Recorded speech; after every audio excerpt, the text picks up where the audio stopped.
কোচ ৰাজবংশী জনগোষ্ঠীক জনজাতিকৰণ, পৃথক কমতাপুৰ ৰাজ্য পুনৰ গঠন আৰু কোচ ৰাজবংশী ভাষাক সংবিধানৰ ৮ম অনুসূচীত অন্তৰ্ভুক্ত কৰাৰ দাবী উত্থাপন কৰি আজি গোসাইগাঁৱত কমতাপুৰ ষ্টেট ডিমাণ্ড কাউন্সিল চমুকৈ KSDCৰ উদ্যোগত বিশাল গণসমাৱেশ অনুষ্ঠিত হয়।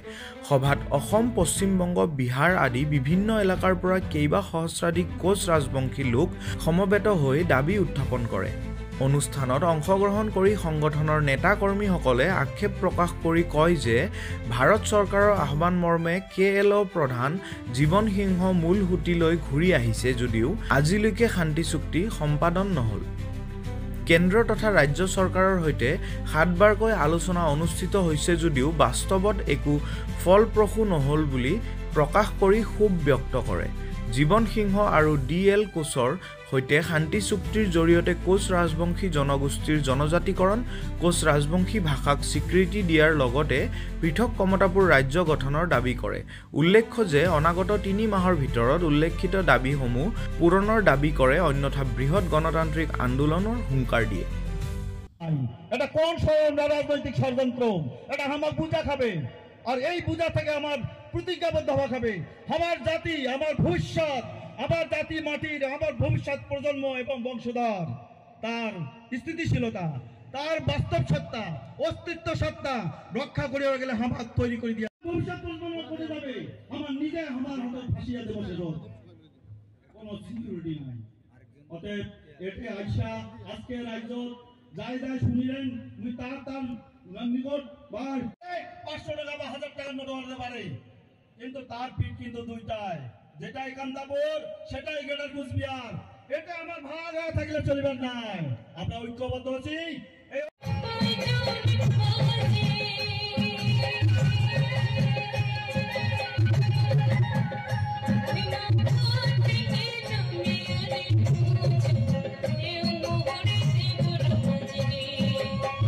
যে সমৃদ্ধ আছি, আমার অধিকার ছিনিয়ে নিতে আমার আরো শক্তিশালী ঐক্যবদ্ধ জায়গায় পৌঁছিবার লাগবে।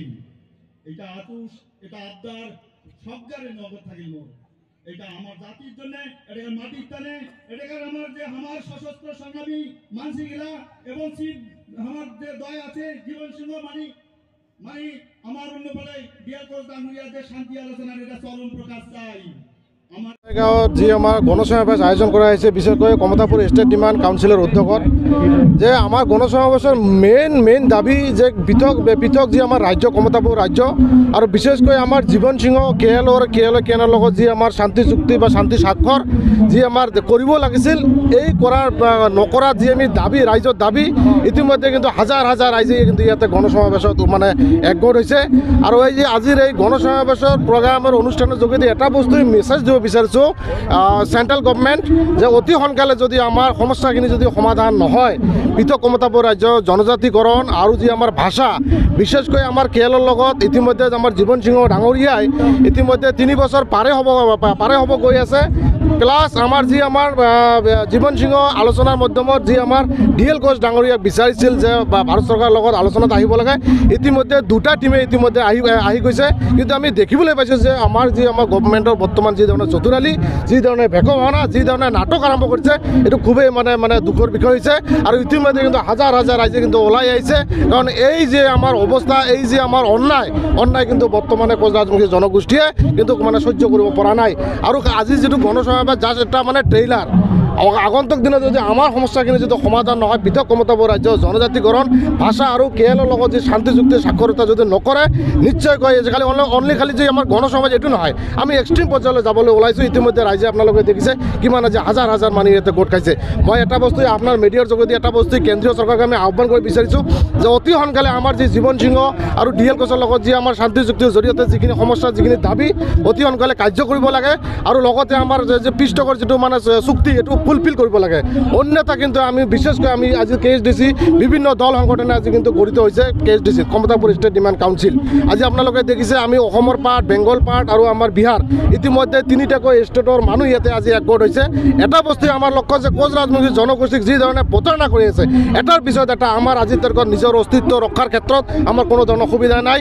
নিজৰ মাটি বাৰী আমাৰ মানে হেৰুৱা লগা হৈছে, নিজৰ ৰাজ্য থকা এটা জাতি আজি জনগোষ্ঠী আজি নিজৰ ভাষা নাই, নিজৰ কালচাৰ নাই, আমি গোটেইখিনি কিনে এটা ধ্বংসৰ এটা পৰিকল্পনা আছে। শেহতীয়াভাৱে আমি দেখিবলৈ পাইছোঁ, আজি আমি ক'বলৈ আমি এইকাৰণে বাধ্য হৈছোঁ যে এক্সট্ৰিমিষ্ট গ্ৰুপ আজি আমি ইতিহাসত দেখা নাই যে আজি ভাৰত চৰকাৰৰ আলোচনাৰ নামত যিধৰণে কৰিব লাগিছিল, যিধৰণে নাটক আৰম্ভ কৰিছে বা যিধৰণে আমি আজি আকৌ পুনৰাই দাবী উত্থাপন কৰিব লগা হৈছে, এইটো ক'বলৈ গ'লে এটা দুৰ্ভাগ্যজনক। আৰু বিশেষকৈ আমি দেখিবলৈ পাইছোঁ গণতন্ত্ৰৰ নামত যিধৰণে চৰকাৰে যিধৰণে আমাক গণতন্ত্ৰক খৰ্গ কৰা হৈছে, এইটো খুবেই এটা গণতন্ত্ৰ দেশৰ কাৰণে এটা হানিকৰ, গণতন্ত্ৰ দেশৰ কাৰণে এটা সহ্যকৰ নহয়। নিশ্চয় আমি এই আমাৰ অনুষ্ঠানৰ যোগেদি এটা বস্তু মেছেজ দিব বিচাৰিছোঁ যে অসমৰ মিনিষ্টাৰ হওক বা চেণ্ট্ৰেল গভৰ্ণমেণ্ট হওক, অতি সোনকালে আমাৰ সমস্যাখিনি সমাধান কৰিব লাগে। অন্যথা কিন্তু আমাৰ যি গণতান্ত্ৰিক আন্দোলন, হাইৱে ব্লক, ৰেল ব্লক, যিকোনো কাৰ্যসূচী লোৱাৰ কাৰণে ইতিমধ্যে ৰাইজক সঁহাৰি জনাইছে। আগন্তুক দিনত এটা বস্তু আমি এটা বস্তু ক'ব বিচাৰিছোঁ চেণ্ট্ৰেল গভৰ্ণমেণ্টক, অতি সোনকালে আমাৰ চুক্তিসমূহ স্বাক্ষৰিত কৰিব লাগে। আৰু আমাৰ যিসমূহ ডিমাণ্ড, আমাৰ কোচ ৰাজবংশী জনগোষ্ঠীৰ যি দীৰ্ঘদিনীয়া ডিমাণ্ড, পৃথক ক্ষমতাবোৰ ৰাজ্য জনজাতিকৰণ আৰু ভাষাকে লগতে আমাৰ যি জীৱন সিঙৰ লগত যি শান্তিযুক্ত আলোচনা অতি সোনকালে ফুলফিল কৰিব লাগে। যদি নকৰে নিশ্চয়কৈ তীব্ৰতৰ আন্দোলন গঢ়ি তুলিব।